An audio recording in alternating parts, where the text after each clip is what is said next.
Good afternoon, everyone. My name is Rodney Fong, President and CEO of the San Francisco Chamber of Commerce, and welcome you to our Soups for Lunch series.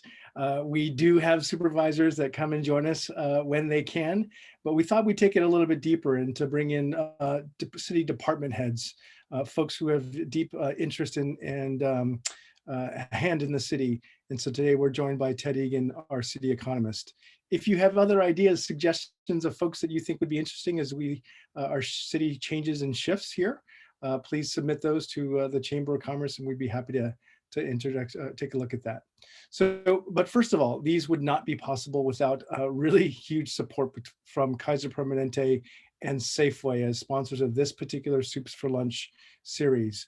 We have Wendy Gutzel with us today, and I want to pass it over to Wendy just from Safeway for a little message from Safeway. Wendy. Thank you, Rodney. So my name is Wendy Gutschall, and I'm the Director of Public and Government Affairs for Safeway. And just want to thank the Chamber for continuing to host these important programs. You know, we know it's a lot different having to move the format virtually, but these are important discussions and important programs to have. And I look forward to hearing more from Ted today to hear about the economy. You know, one thing I know at Safeway, we're seeing as we approach the holiday season, the need for food assistance continues. And through our Nourishing Neighbors program, we've been able to donate $10 million in food and financial support to various hunger relief organizations. And we continue to do so, supporting organizations like the San Francisco Marin Food Bank and others to help increase food access during this difficult time. And with that, I'll turn things back over to you. Thank you. Thank you, Wendy, and thank you for Safeway and your support of the Chamber of Commerce going forward. I want to introduce Ted Egan, our city economist. Ted is actually joined the city in 2007, and in his office, he's actually published over 100 independent economic analysis studies for the city of San Francisco. In many cases, they are studying minimum wage and the effects of minimum wage, affordable housing, taxes and fees, land use permits, sporting events that come to San Francisco, labor regulations, and short-term rentals, as just an example of some of the things as he's taken a look at our city. We find ourselves in a very critical moment here in San Francisco, post-election, and some of the taxes and measures that were passed and approved here in San Francisco are going to have vast impact. But as we know in the business community, sales are down, and overall revenue to the city is going to be down. And so want to turn it over to Ted to give his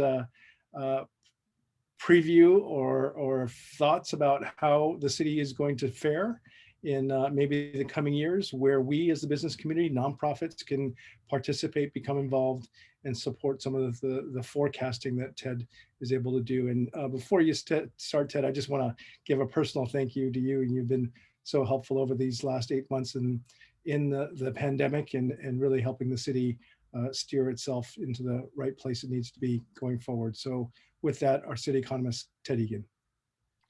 Thank you very much, Rodney, for that kind introduction. I have been working on sort of on a rolling basis these last several months, a presentation on the state of the city's economy that I update whenever I get new data. And so what I'd like to do today is share with you sort of my latest version of that. You're welcome to ask me any questions you want, whether it's about what I'm presenting or not, but I do think there's an evolving story about the San Francisco economy during this pandemic that is not the same as other places. And so I think it'll be an interesting and maybe different story than you've heard other places. But again, there'll be 10 minutes or so at the end of my talk, and you're welcome to ask me anything you like at that time. I'm going to share my screen now and go to full screen. And I trust that is showing up. Please let me know if you can't see that, and I'll just start talking. I want to start, I mean, this is a city economic update, but the context is very important, obviously, the national context. And while some of the news from San Francisco specifically is concerning, I want to start with just with the national context, which is a gradually, I think, improving story. Obviously, this week we got very good news about a vaccine potentially being available by the end of this year for mass usage next year. And I think that that's starting to color some of what the national forecasters are thinking about the US economy. This is a chart showing the forecast of US GDP and when we'll see at least a GDP recovery for the US. And it comes from a panel of professional forecasters called the blue chip economic indicators. Essentially, what they call their consensus is the median guess of the 50 or so professional forecasters. It's hardly a consensus, but it is sort of in the middle of their estimates. Obviously we had a major drop in the second quarter of this year to US GDP. We had a huge recovery, annualized 30% plus growth in the third quarter. The forecast is for clearly moderating, but still relatively strong real GDP growth through the end of next year, and a GDP recovery in which we're basically reach our pre-COVID, if you like, level of GDP as a country by the end of 2004, which will take 2 years, which is a fairly long time.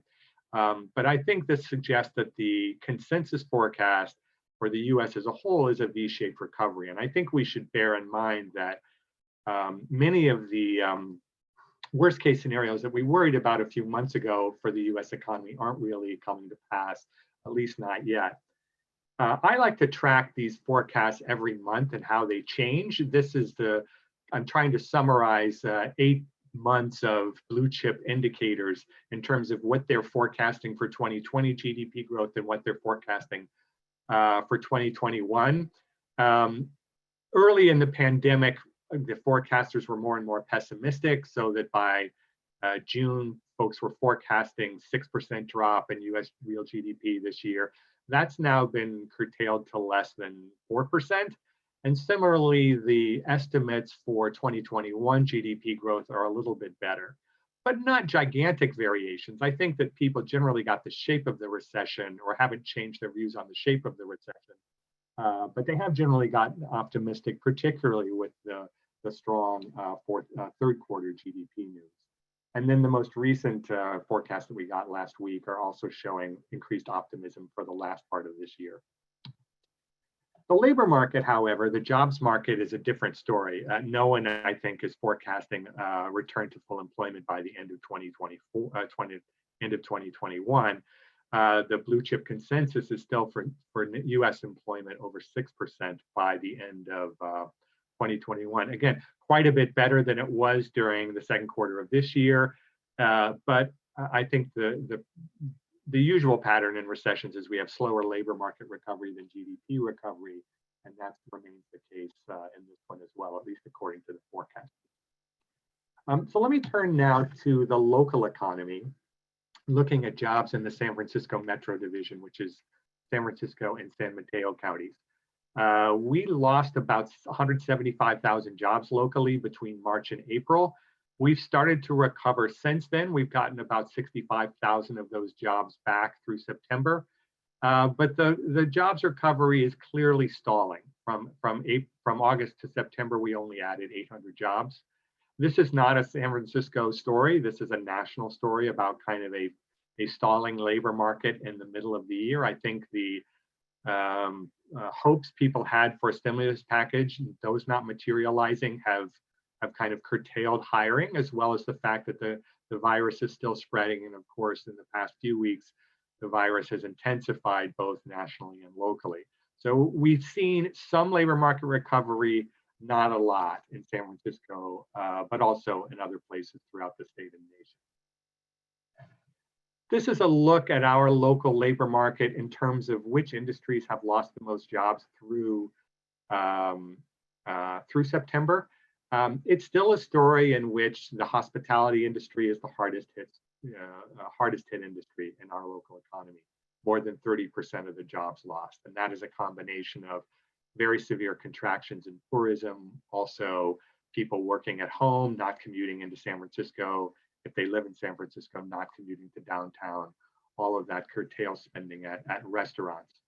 An interesting story that has gotten a lot better is retail. Retail jobs are down about 6%. In April, they were down more than 20%. So we have seen some recovery in retail jobs locally. However, we still have some disappointing news in terms of retail sales and businesses being open that I'll share with you in a moment. Some other things that are notable about this is we're now seeing 10% drop in government employment. This is across the metro division of all sectors of government. That's not likely to bounce back given some of the budgetary news. This is largely state and local employment. And in particular in the city, I believe we've lost about 1,800 jobs, or our headcount is down about 1,800 jobs since the start of the pandemic. And our recent budget forecast is worse than it was when the budget was passed. So that number may change too going forward. Recently, I've been looking at some really interesting data that Raj Chetty's group at Harvard University called Opportunity Insights has been doing. They had been studying patterns of economic opportunity across local areas across the country, and they quickly pivoted to studying economic trackers across the country with real-time data that supplement government statistics with information that's a lot more timely. And I think it's very high quality data, and I'll share some of what they are tracking for cities across California in my talk today. This is data that they gather from a payments processor called Wombly that many small businesses use. And it is a measure of the change from one year to the next on a week-by-week basis of the percentage of businesses that have recorded a sale in the past 3 days, which is basically a proxy for businesses being closed. And this is showing San Francisco's trends with other large cities in California. And a recurrent theme in our local economy is that San Francisco is having weaker economic performance than other cities. This is showing that we're performing worse than other cities in the state. And in April, we had 60% of small businesses not recording a sale. But still, even by October, despite the reopening that we've seen, we're still seeing about 45% of the small businesses by the end of September not recording a sale compared to last year. So that is a concerning sign. And you know, frankly, one of the things I'm worried about for the long term, although tourism and hospitality industry is hit very hard, I do expect visitors to come back to San Francisco someday when it's safe to do so and they feel comfortable doing so. I'm much more worried about the small business sector in the city because these are essentially by definition businesses that may not have the resources to withstand a prolonged shutdown. Another sign of kind of weak business performance and weak consumer spending comes from the sales tax data that we get from the Board of Equalization. San Francisco is generally a strong performer in sales tax across the state, but we now have data through the end of June, the second quarter, which is a big shutdown quarter. And we had the biggest drop of any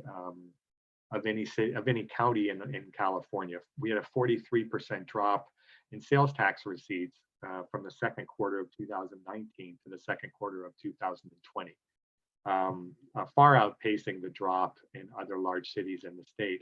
And if you dig into what is really driving that, of course, we had a major drop in restaurants and hotels. That was down about 65%. Our sales tax base, like our whole economy, is very reliant on hospitality. We had a 74% drop in fuel and service stations. A lot of that is jet fuel. We also saw things like a drop in sales at food and drugs, taxable sales there, which is a little bit concerning. But one of the things that's most concerning to me, or most indicative to me, is that we had very little growth in online sales.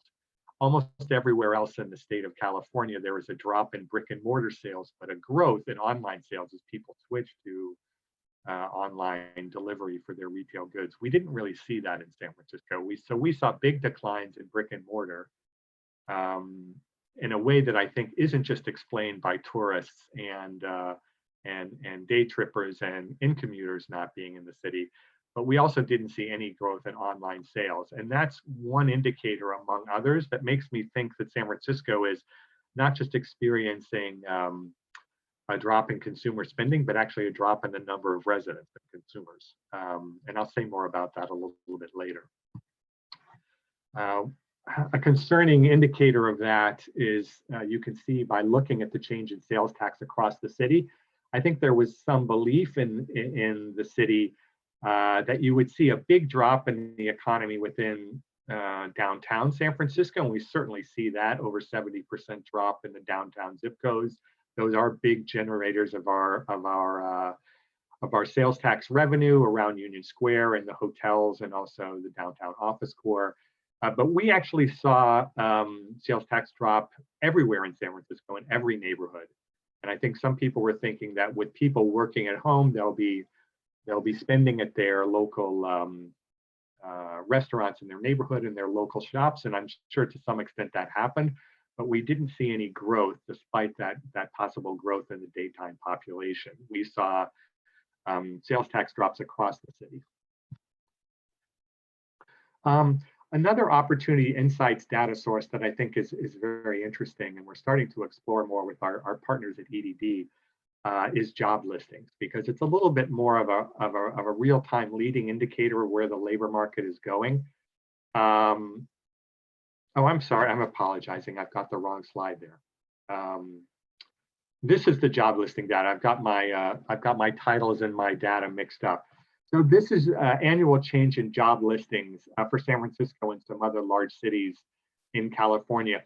Again, San Francisco's overall job listings are still down. This is from a company called Burning Glass that collects online job listings for labor market analysts. By the end of October, we're showing a little bit of recovery, still down more than 40%.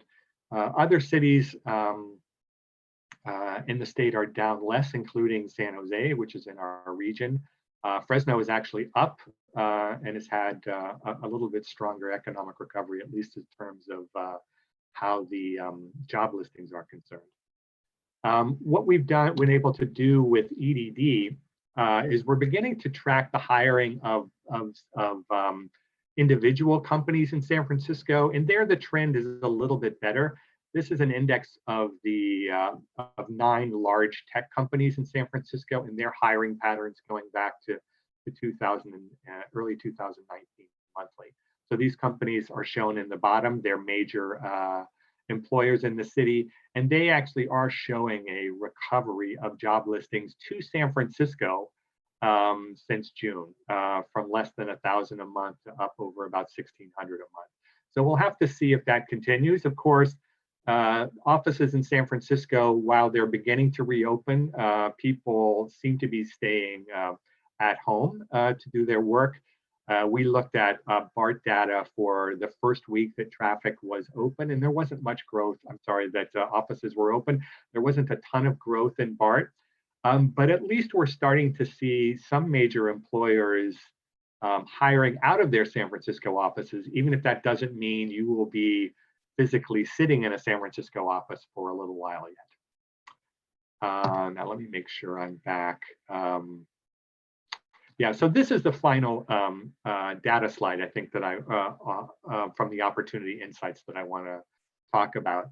Another thing that they track is really interesting data from Google Mobility. So Google is tracking where people are physically with their cell phones and what type of what type of place are they currently at. And the folks at Opportunity Insights were able to match that with some government surveys on where people spend their time and come up with basically an index of how much time people are spending at places like their workplace, their home, on transit stations, at parks, grocery stores and pharmacies, and retail recreation. San Francisco people, one of the underlying stories of our economic weakness is, of course, something that's positive from a public health point of view, which is that people are largely following the public health guidance, or at least they are relative to other places, even in California. And San Franciscans' percentage of time spent at home is higher than it is in other places. And the amount of time they're spending outside of the home is much less than it is in other parts of the state, which is corresponding to the public health guidance. I don't doubt this is part of what's been a generally good news story for the virus in San Francisco, notwithstanding our latest outbreak. And so underlying a lot of the negatives about the San Francisco economy is a fact that people are largely complying. I don't think that's every part of the economic weakness, but I do think that that's a big piece of it. But anyway, what this chart is showing is that If you look at what people are doing and not doing in San Francisco and those trends, this is breaking it out by activity or place. So for example, even through this month, people are not taking transit. So the transit numbers were down 70%. They were down about 75%. They're still down about 65%. That's the red line. There isn't a lot of willingness for people to take transit, even when transit is open and available. Also, retail and recreational businesses, that's way down. It's not down as much as it was in April. It's recovered from down about 75% to down about 55%, but that kind of traffic is not what it normally was. The same thing is true of people at workplaces, and that reflects people working at home as well as people who have lost their jobs. People are going to grocery stores, but even their traffic or time spent at grocery stores and pharmacies is quite a bit less, even though those are essential retail and have always been open.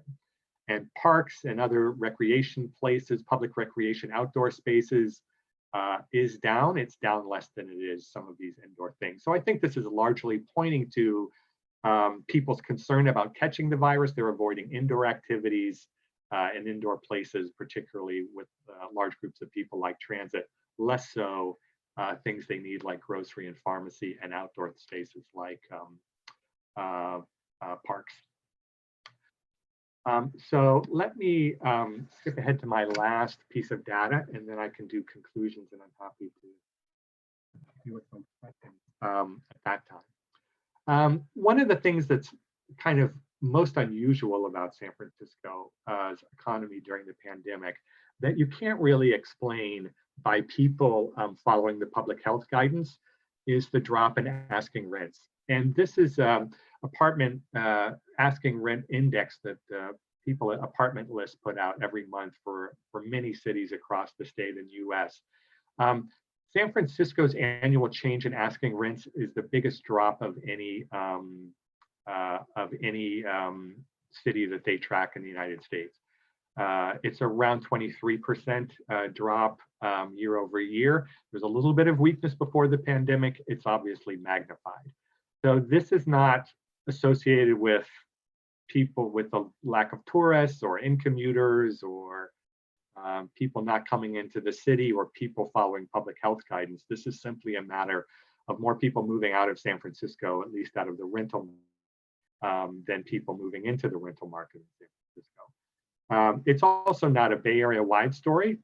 A lot of other suburban jurisdictions have seen stronger rent performance and stronger rent recovery. I would say that places that have more tech workers have tend to see more drop in rent. It does seem to be associated with sort of more affluent renters who are able to work at home and not so much the folks who have lost their jobs in the city, which is good news story. However, the city's economy does rely on those folks coming back and on normalization of office rents. So I do think this is an additional hurdle for the city's economy in the context of the other economic weakness that we're seeing. So I'll just summarize with a few points, and then I'm happy to take questions that folks has. We have had a fairly weak economic performance during the pandemic. Partly that's by intent. We've had fairly strong public health restrictions, and we've also had a population taken them very seriously, as evidenced by the Google mobility data in comparison with other places. And that's something that we share with other areas within the Bay Area, where the public health restrictions have been fairly strong, but compliance with that has been fairly good. And I don't know how you draw the line between how much of people's not taking transit or not going to retailers is driven by their own psychology versus public health guidance, but they do seem to be going in sync largely in our area. The thing that's unusual about San Francisco, though, is this drop in sales tax, and in particular, the drop in online sales tax, which, along with the drop in asking rents, to me anyway, point to an out-migration. I don't think there's a great way to explain both of those things, other than to say there's a lot of out-migration going on temporarily. Another thing that people have said to me is everyone I know is going to their second house in Sonoma, and it's great to know so many people with second houses in Sonoma, but That's not explaining the rental market. I mean, no one is moving from their apartment to their second home in Sonoma. At least I don't think that's going on. So I do think that there's a real weakness going on in the rental market. And what that really means for our local economy and for forecasting and talking about a recovery is, obviously, like every place else, we've got first and foremost the virus abatement. You know, people's fear about the virus, whether they're residents or whether they're tourists, we've got to get that behind us. And if the vaccine is getting us there over the next year, that's fantastic. That's the biggest hurdle that's facing our economy. And if that helps us get there, that's great. Once we get that behind us, we're just in a normal recession. We've got to have a recovery in consumer spending. We need consumer confidence to recover. We need people to be confident, particularly in our local economy, with traveling, with taking transit, with getting on airplanes, congregating in large groups, going to entertainment venues. Every city that's got tourism has to face that to every degree. Because of this out-migration that seems to be associated with the tech sector, or at least with upper income work-at-home office workers who, by and large, again, haven't lost their jobs, but maybe moving out of San Francisco temporarily. Our pace of economic recovery is going to depend on their return, the reoccupation of office space in San Francisco. And to the extent it's not just people working at home in Alameda like me who will come back to my office when asked to do so, the people who have moved outside of the Bay Area need to come back to the Bay Area.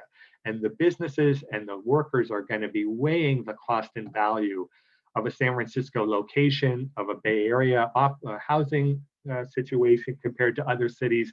This doesn't seem to be happening to the same extent in other cities. So this is an additional hurdle that San Francisco is going to have to face. Now, I'm not particularly pessimistic about that. I think San Francisco has always been an expensive place. Bay Area housing has always been expensive.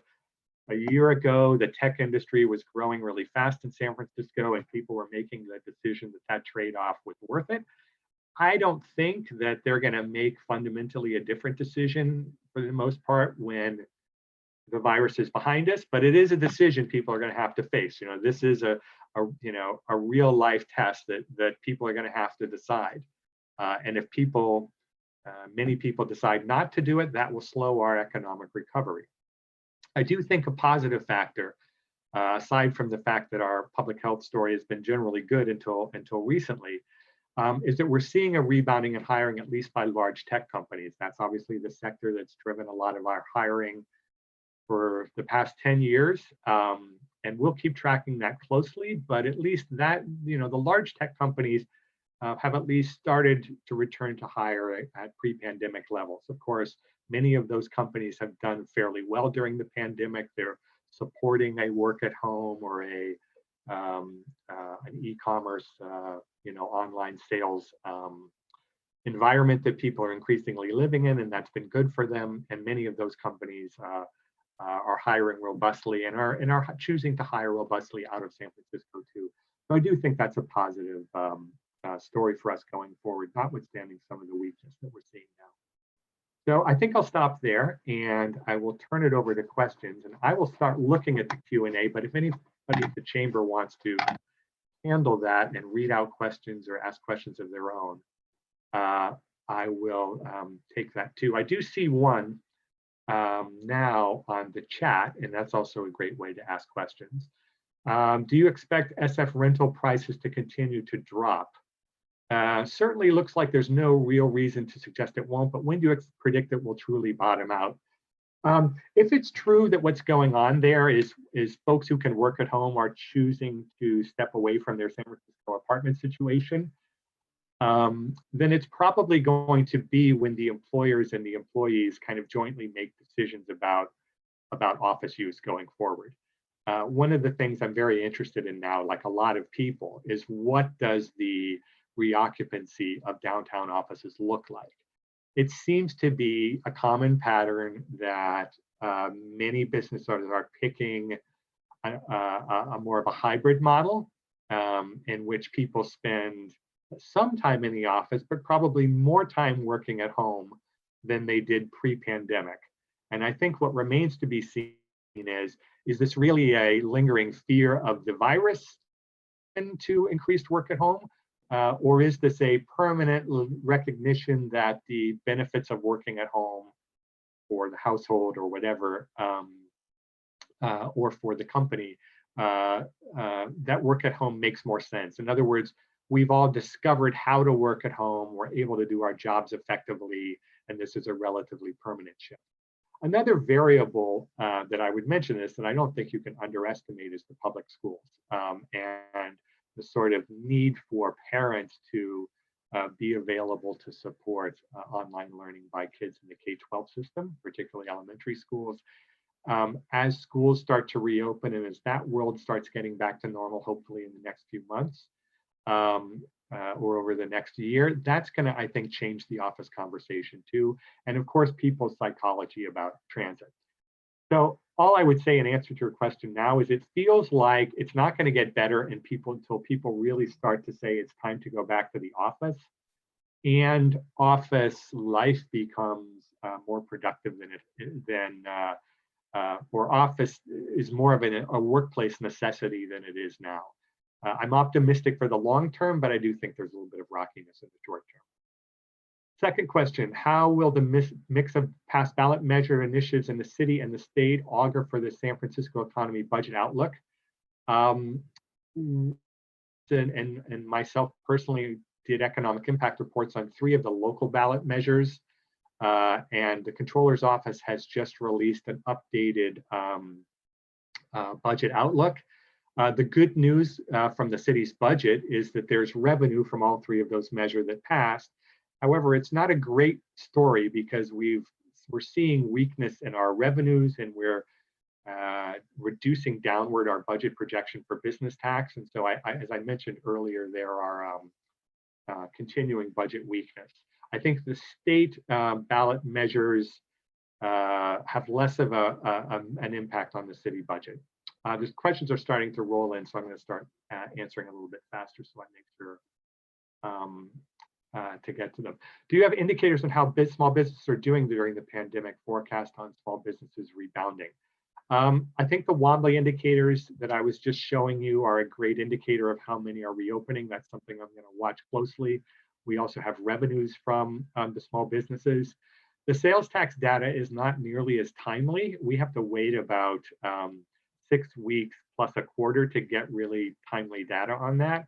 But that's extremely granular data, and we're still winding through that. So I am going to watch all 3 of those data sources. What are the implications to San Francisco's budget if office workers do not return downtown by more than 35% by next December? It has big implications because we tax businesses based on activity that takes place in San Francisco. We are constitutionally required to only this economic activity that's fairly apportioned to San Francisco. If the work take place outside of San Francisco, that may affect how much businesses owe, regardless of what else is going on. Of course, the other problem for downtown is that if people are not in downtown working, they're not supporting downtown businesses, which has direct implications even for businesses where there isn't a business tax apportionment issue.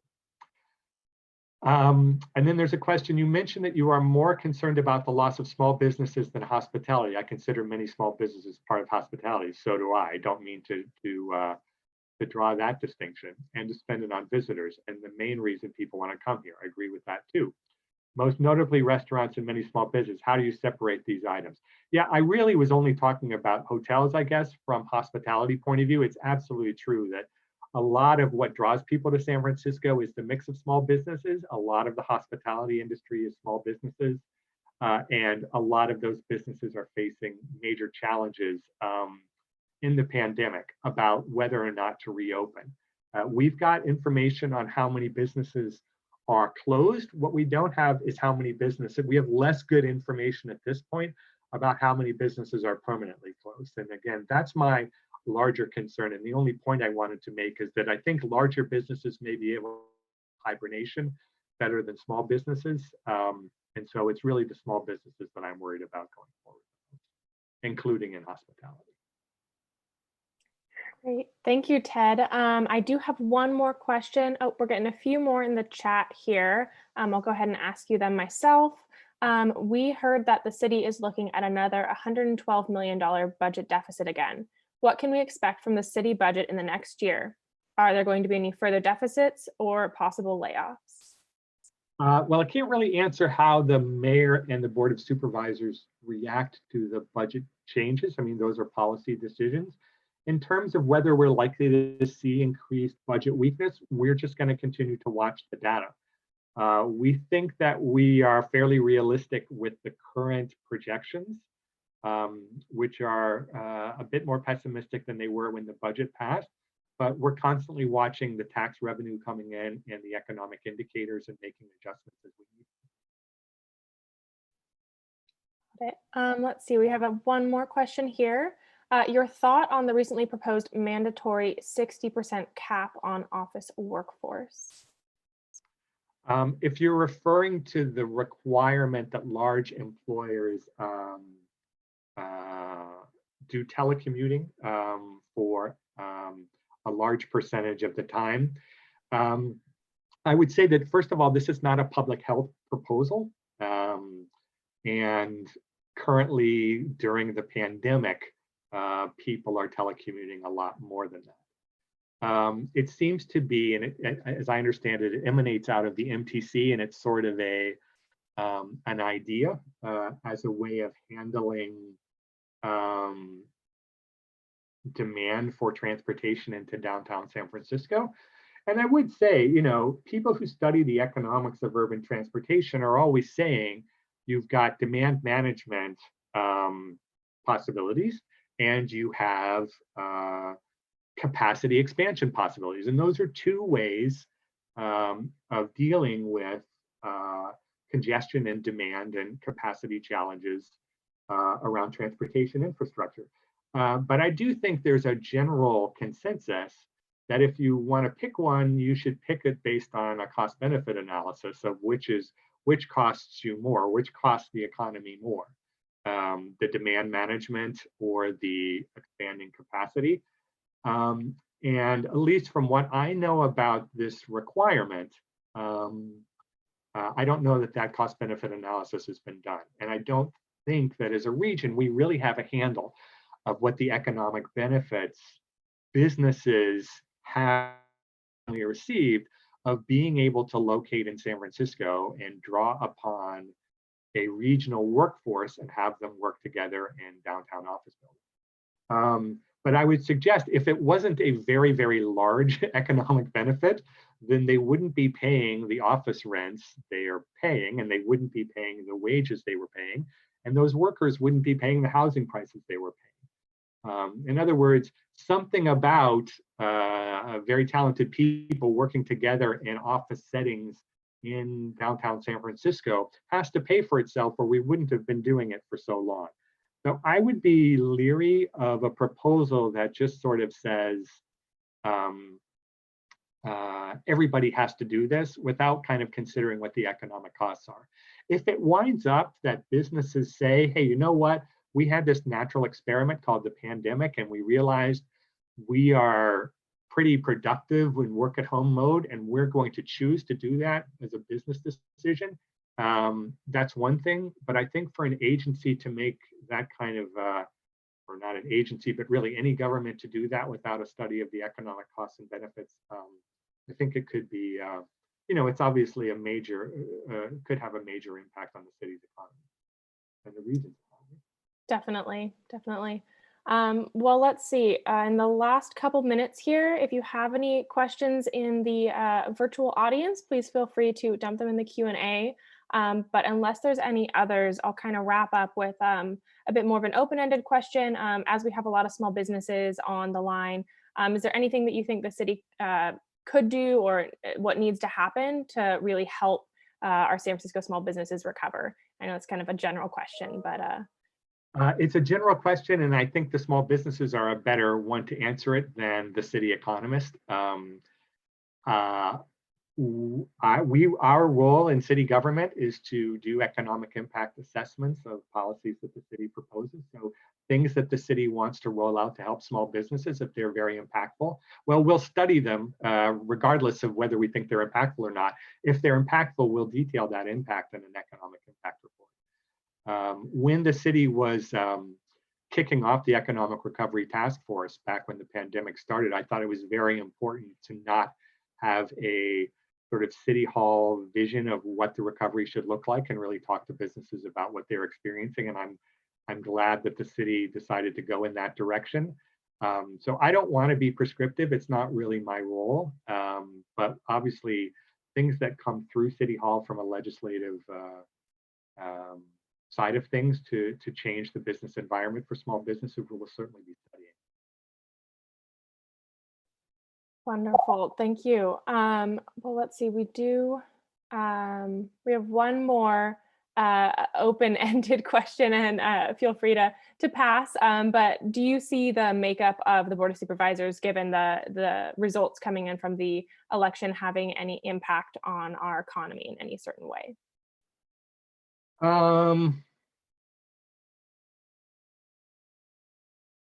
Honestly, I haven't given a lot of thought to how the makeup of the Board of Supervisors affects the city's economy.